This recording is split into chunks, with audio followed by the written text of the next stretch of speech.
Tak další možností je, že máme ten zadní díl půlený a ten postup je vlastně velmi podobný.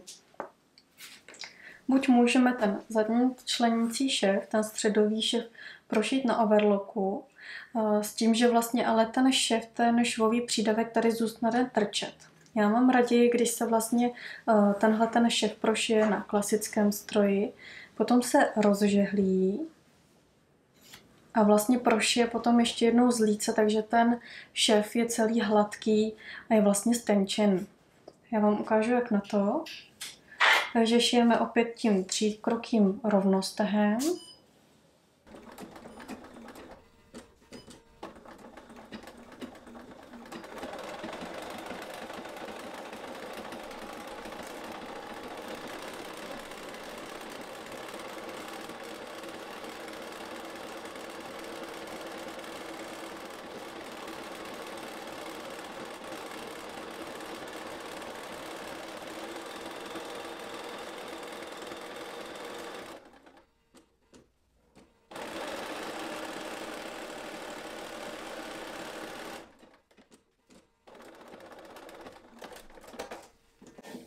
Takže takto máme ten šev odšitý. Teď si ty díly zadní od sebe otevřeme a ten švový přídavek máme takhle vlastně rozevřený. Tak, vrátíme se do stroje a nyní si nastavíme ten tříkroký cikcák. Přičemž ta šířka toho stehu, já si tady nastavuju 8 mm, záleží na tom, některé stroje mají možnost šíře stehu maximálně 6 mm, bude to taky stačit. Délka toho stehu, tu si tady nastavím na 8 mm taky. A teď vlastně ten šev si ještě jednou prošiju, s tím, že je potřeba, aby ten švový přídavek byl opravdu takhle otevřen.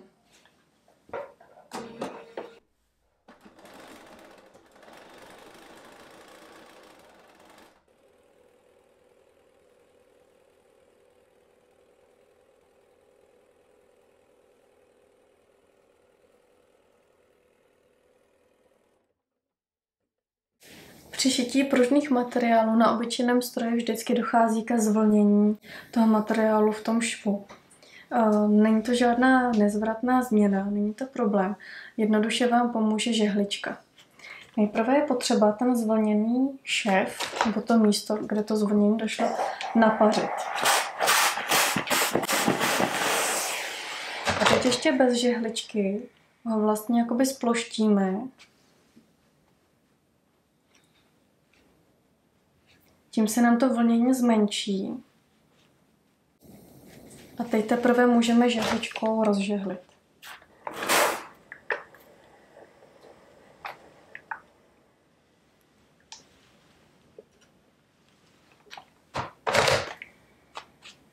Tak, takhle to vlastně vypadá, ten šev je úplně rovný, nikde se nám nevlní. Tak, když ten šev máme sešitý, rozžehlený, tak je potřeba tady takhle z té rubové strany si přesahy těch švových přídavků sestřihnout. Nejlepší je stříhat takto v ruce a vlastně prstem si vypodložit ten šev, takže ta látka nám splývá dolů a ten šev, nebo respektive ten švový přídavek nám trochu trčí nahoru a díky tomu opět nůžkami tak to sestřihneme.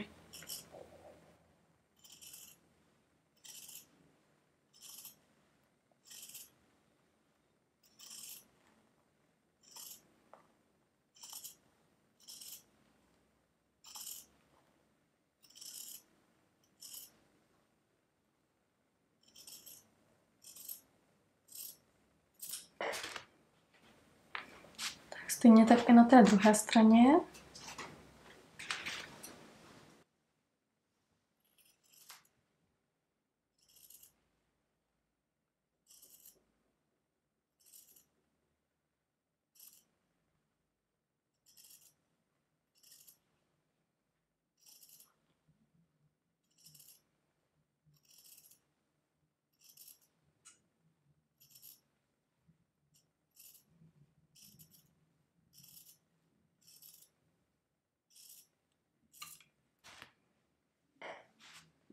Tak, takhle máme hotový ten členící šev.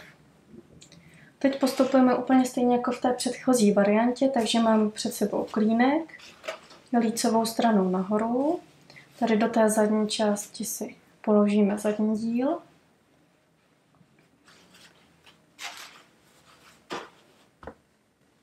Pak máme druhý klínek, pokládáme ho lícem dolů. A teď opět tím tříkrokým rovnostehem sešijeme.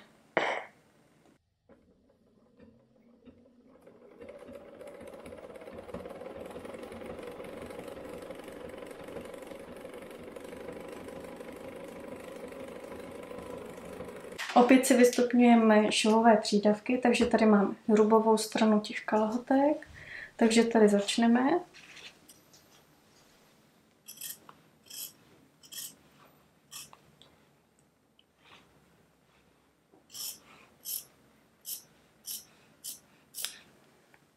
Tak, pak si sestříhneme na polovinu ten švový přídavek zadního dílu.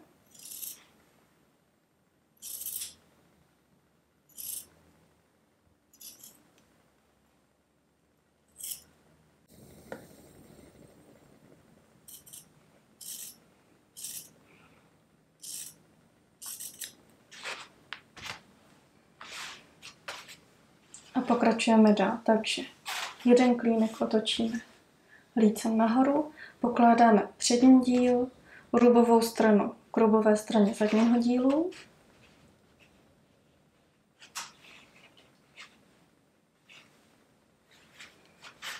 Tak celé si to scrollujeme do palačinky a klínek přeložíme přes ten první klínek a ten přední díl.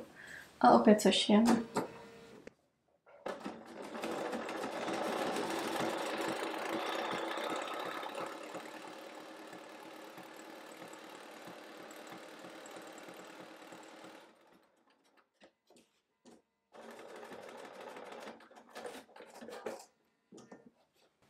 Tak a znovu si vystupňujeme ten švový přídavek. Takže na té straně, kde vidíme stupňování, na druhé straně toho klínku začneme.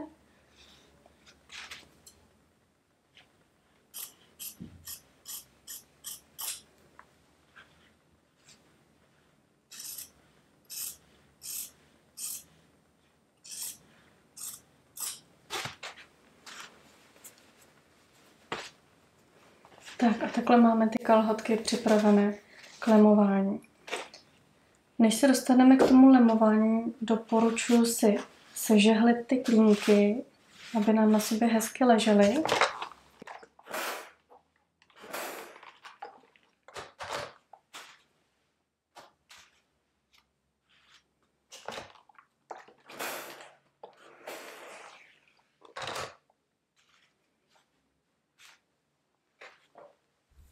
Tak, tady mám střih na boxerky. Když se na to podíváme, tak buď máme ten přední díl takto v kuse, anebo ho můžeme mít členěný, tedy vlastně s tou vsadkou do toho bočního šubu. Takže jak se zpracovává ta vsadka? Samozřejmě nemusíme používat krajku, pokud budeme používat nějakou jinou látku, klasickou úplet, tak se to šije úplně jednoduše si ten dílek, ten klínek si vystřihnete, dáte lícem k líci, sešijete a je to celé zpracované. Já vám ukážu, jak se to zpracovává z té krajky. Ta krajka má totiž okraj, který se dá krásně využít. Tak, tady na tom střihu je to vidět. Tady vlastně ten okraj jsem si zapracovala tady do toho členícího švu, takže je rovnou ozdobný. Když to v bočním švu vlastně není nic ozdobného. Ten je klasický takhle do rubu. Takže když chceme využívat tady tu stranu, tu okrasnou, tak ji vlastně pokládáme tady na ten členící šev.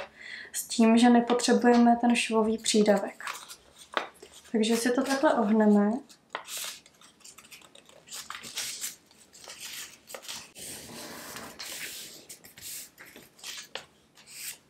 A položíme si to na lícovou stranu té krajky.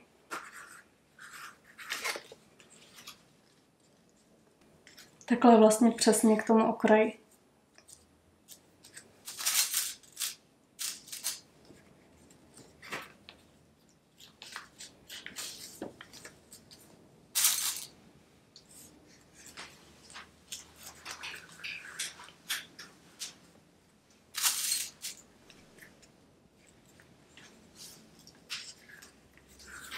Tak a teď si tu vsadku úplně jednoduše vystřihneme.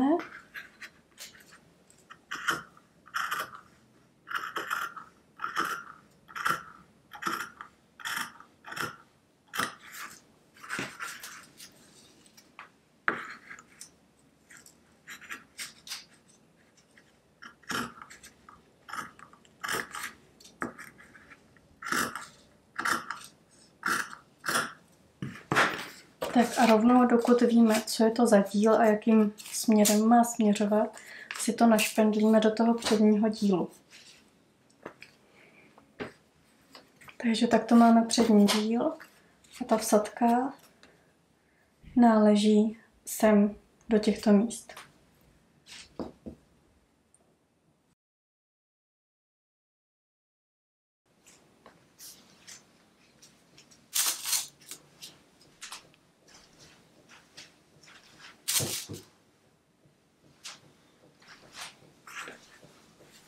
Tak stejným způsobem si vystřihneme i vsadku do té druhé strany. Takže krajku máme pořád lícem nahoru. Pouze si otočíme ten střih.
Takže takovýmto způsobem máme připravenou variantu těch boxerek s tou vsadkou do bočního švu, přičemž jsme využili toho okrasného okraje, který bude vidět vlastně v tom členícím švu.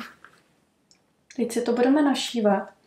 Při tom našívání se budeme snažit jet vlastně přesně po linii těch obloučků, toho okrasného okraje. Takže zvolíme si nástroj cikcák. Šířku tady vlastně já se budu chytat té linky, která tady je vyznačena, tak já bych zvolila tak 3 mm šířka toho stehu a délka řekla bych tak 5 mm. A budeme se snažit jet přesně po té linii, to znamená tvarovat ten šev.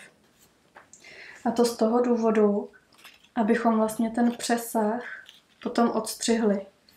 Tady je to vidět z rubu těch kalhotek, že ten přesah toho úpletu jsem úplně sestřihla.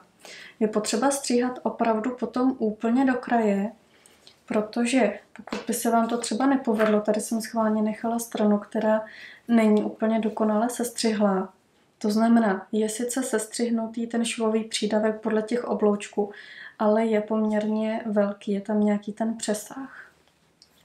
Tak z té lícové strany pod tou krajkou se nám to tam proznačuje. A to my nechceme, takže nejprve si to našijeme a pak si ukážeme to sestříhnutí.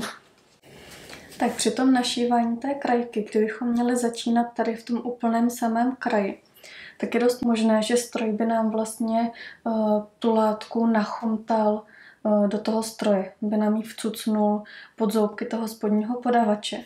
Proto doporučuji začít někde dál, třeba tady v těch místech, odšít vlastně jednu část toho okraje, potom látku otočit a došít potom tady ten kousíček. Takže se šitím nezačínáme úplně v kraji, začneme kousíček dál.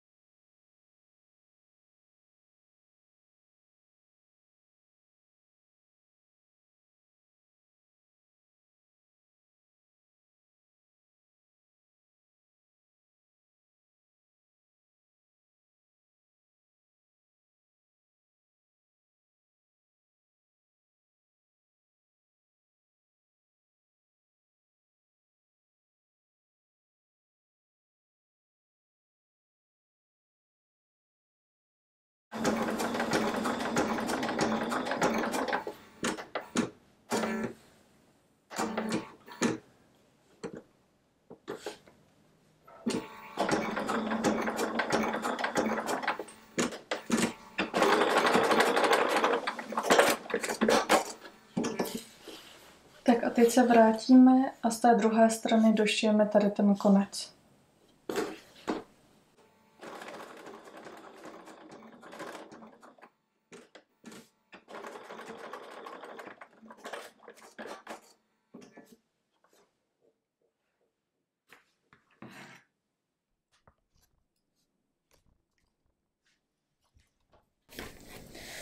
A teď je potřeba ten šovový přídavek tady toho úpletu vlastně sestřihnout a stříhat budeme přesně podél toho prošití, takže v těch obloučcích.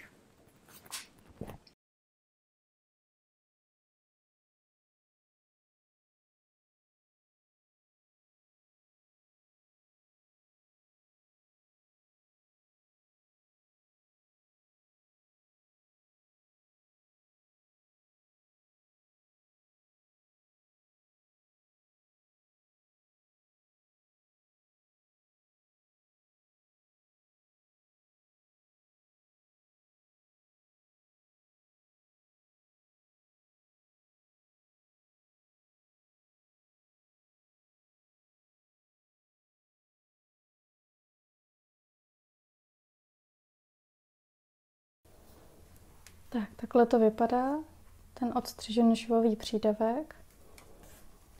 A z lícové strany teda vlastně jsou hezky vidět ty obloučky a nic se tam nikde neproznačuje. Tak další možností je tu krajku všít klasicky vlastně do švu. To znamená, mám přední díl a teď ty vsadky si vystříhneme tak, že budeme stříhat i včetně všech těch švových přídavků. Tady vlastně v té pasové línii můžeme využít tu krajku, nebo respektive ten okraj, že by byl potom okrasný, jako je to třeba tady v té variantě kalhotek, kdy vlastně ten okraj tam zůstal a zároveň tady v těch místech, kde je ten sesazovací šev, tak tam je krajka všitá.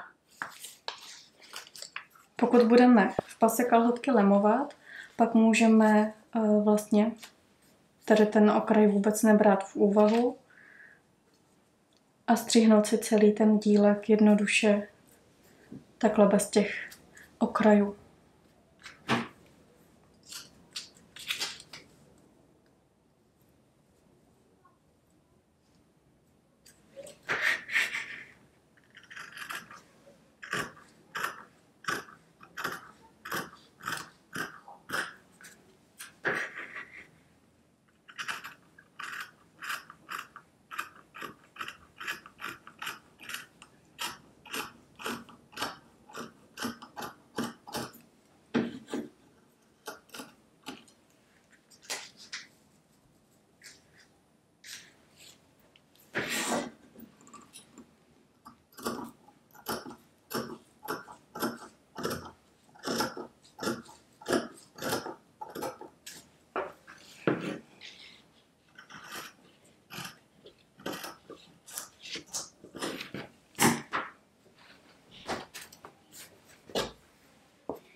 Takže ten klínek nám patří vlastně takovýmto způsobem do toho předního dílu. Takže si složíme lícovou stranu toho klínku na lícovou stranu toho předního dílu.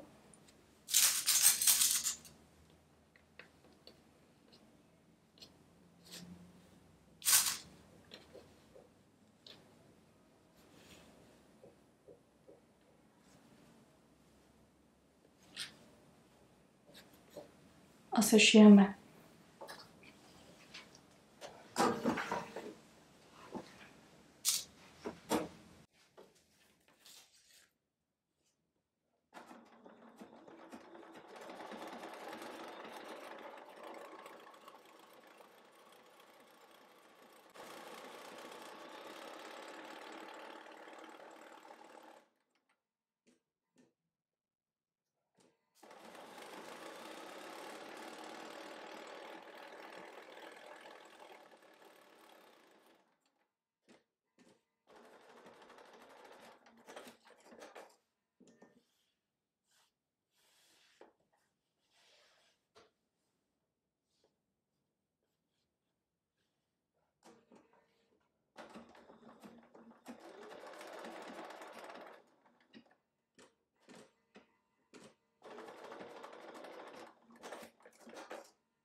Tak klínek si takhle narovnáme a všechny ty švové přídavky zatáhneme do toho předního dílu, aby se neproznačovaly pod tou krajkou.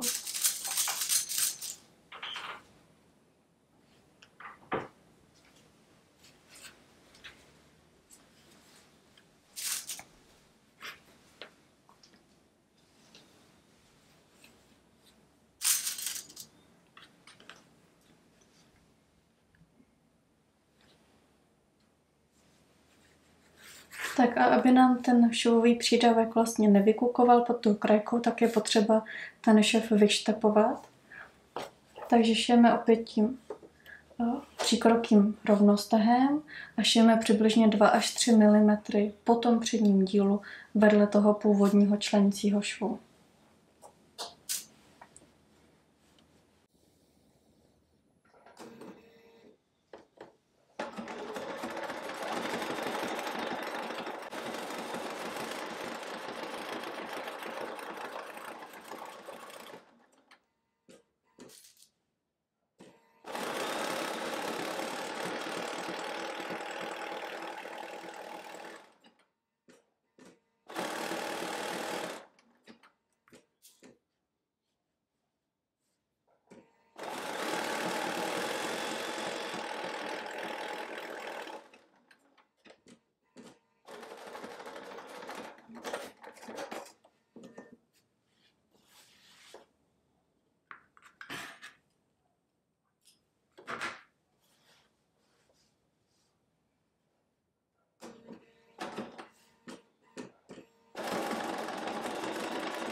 Takže takhle vypadá ten klínek, který jsme vlastně všívali.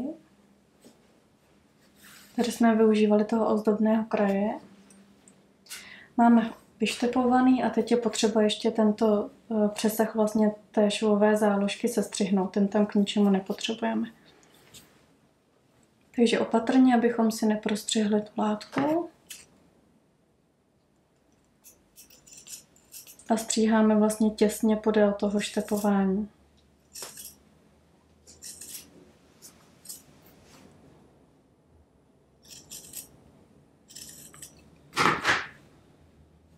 Když si tu látku vlastně položíme přes ten prst, tak ona nám hezky splývá, ty švové přídavky trčí, takže se nám potom dobře stříhá.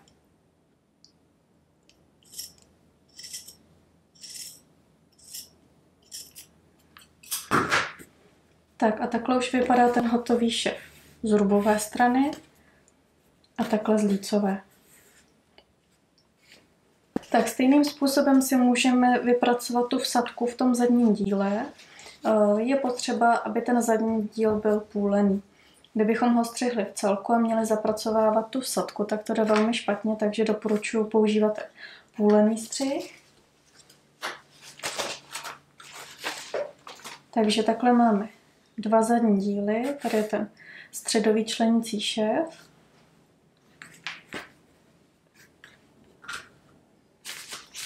A teď si ještě připravíme tu vsadku.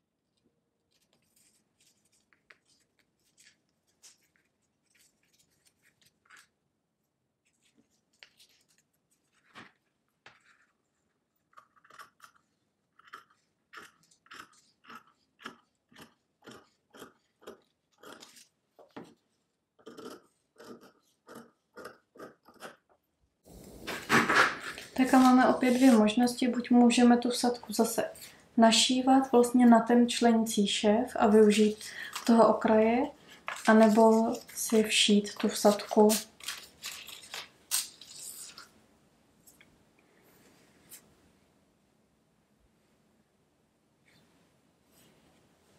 Takže si ji pokládáme krajku lícem k líci toho zadního dílu. Našpendlíme a našijeme.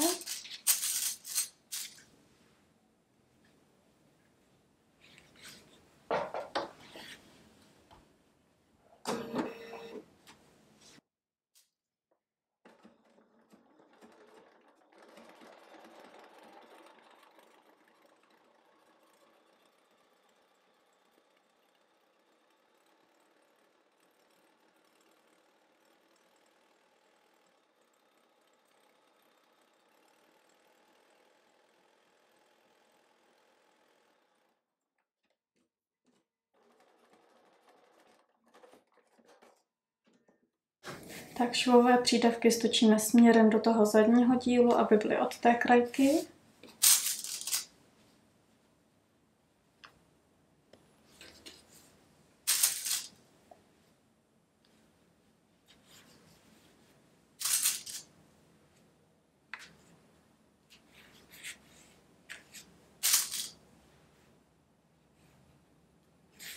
A zase si to vyštepujeme.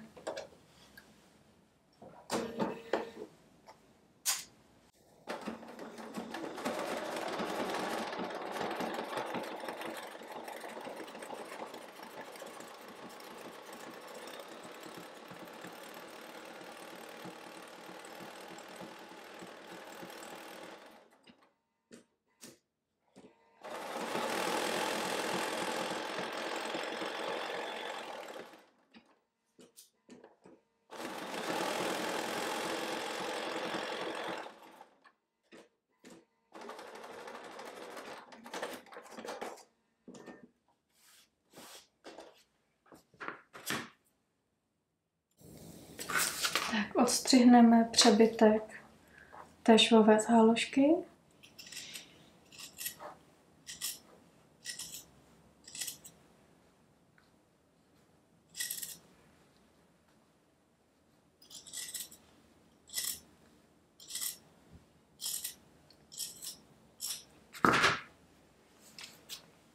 A stejným způsobem si vypracujeme i ten druhý zadní díl.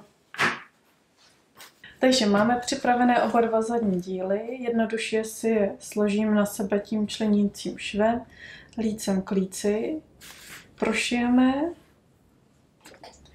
Důležité je, aby ty vsadky na sebe hezky navazovaly, takže ty švy musí ležet přesně na sobě.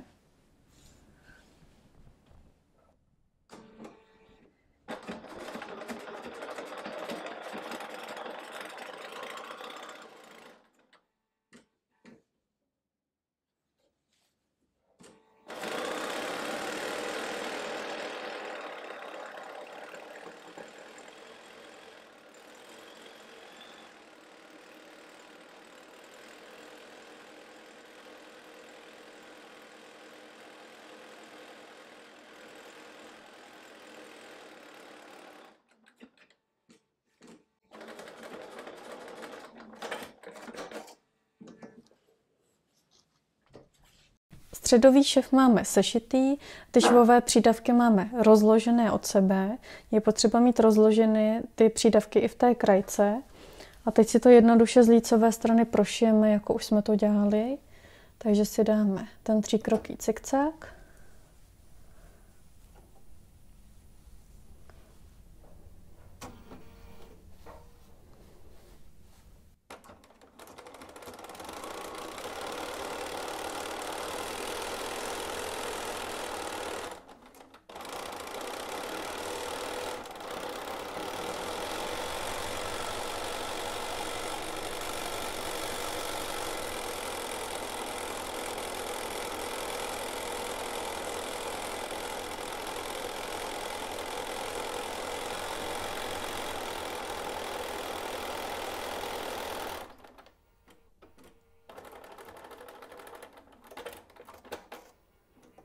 Takže my si to vyžehlíme, sestřihneme ty švové přídavky a vlastně tady je potřeba, aby ta vsadka na sebe takhle hezky navazovala.